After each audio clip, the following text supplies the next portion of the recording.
Bharatiya Janata party के वरिष्ठ नेता और पूर्व केंद्रीय मंत्री मुख्तार अब्बास नकवी जी हमारे साथ हैं।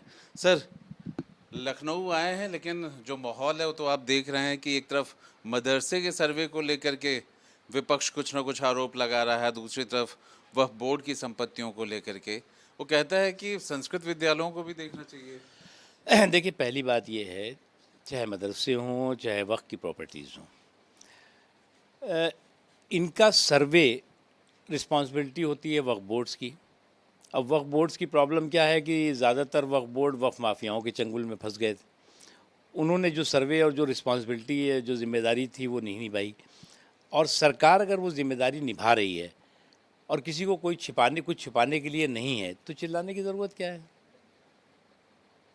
पर सर, मतलब उनको लग रहा है कि ये कहीं ना कहीं बेमतलब कहा जाए नुकसान करने की या उन्हें परेशान करने की एक सरकार की तरफ से देखिए, कोशिश है। इसमें इसमें नुकसान क्या होगा? मान लीजिए कि जैसे आपने बताया कि मदरसों का, अभी इसी उत्तर प्रदेश में, अकेला उत्तर प्रदेश पहला प्रदेश होगा, लगभग मेरी समझ से 5-6 साल पहले या 7 साल पहले उन्होंने पोर्टल डेवलप किया। और जो रजिस्टर्ड मदरसे हैं, लगभग 99% वो रजिस्टर्ड मदरसे पोर्टल में आ गए।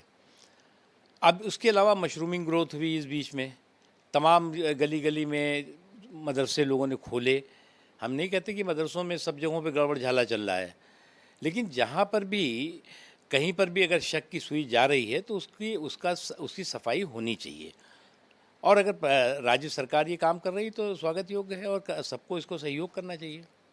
क्या ये मदरसों को लेकर के कई बार जहाँ दंगे हुए या कुछ संदिग्ध पकड़े जाते हैं, कोई ना कोई रिश्ता होता है, क्या उस लिहाज से भी ये जरूरी है? नहीं, मैं ऐसा नहीं मानता कि रिश्ता होता है। अब पीएफआई कौन सा मदरसा है? अब पीएफआई जो है वो जो है वो आज की तारीख में जो साफ तौर से उसके कामकाज दिखाई पड़ रहे हैं, वो अलकायदा के पर्यायवाची के रूप में दिखाई पड़ रहे हैं। पीएफआई आईएसआई का प्रॉक्सी दिखाई पड़ता है। अब इसको मदरसे से कहाँ जोड़ेंगे आप? तो इस तरह के कुछ ताकतें हैं जो मज़हब को या धर्म को सुरक्षा कवच बना करके देश के सौहार्द, देश के भाईचारे और देश की यूनिटी के जो तार हैं उसको छिन्न भिन्न करना चाहते हैं। ये लोग न तो मुल्क के हितैषी हैं, न किसी मज़हब के हितैषी हैं और ना ही मानवता के हितैषी हैं, बल्कि मुल्क, मज़हब और मानवता के दुश्मन हैं ये लोग। पीएफआई को लेकर के बैन की मांग करते हैं। वैसे भी पूरे देश में जब रेड पड़ी तो उसमें साफ आया पीएफआई के बहुत सारे लोगों को देखिए, ऐसे गिरफ्तार ऐसे ऐसे जो संगठन, मैंने तो कहा ना कि जो साफ जिनकी गतिविधियां दिखती हैं, पीएफआई जो है वह आईएसआई का प्रॉक्सी दिखता है, अलकायदा का पर्यायवाची दिखता है। तो जो आईएसआई का प्रॉक्सी के तौर से काम कर रहा हो, जो भी संगठन, या अलकायदा का पर्यायवाची के तौर से काम कर रहा हो, तो उसके खिलाफ तो कार्रवाई देश के हित में है।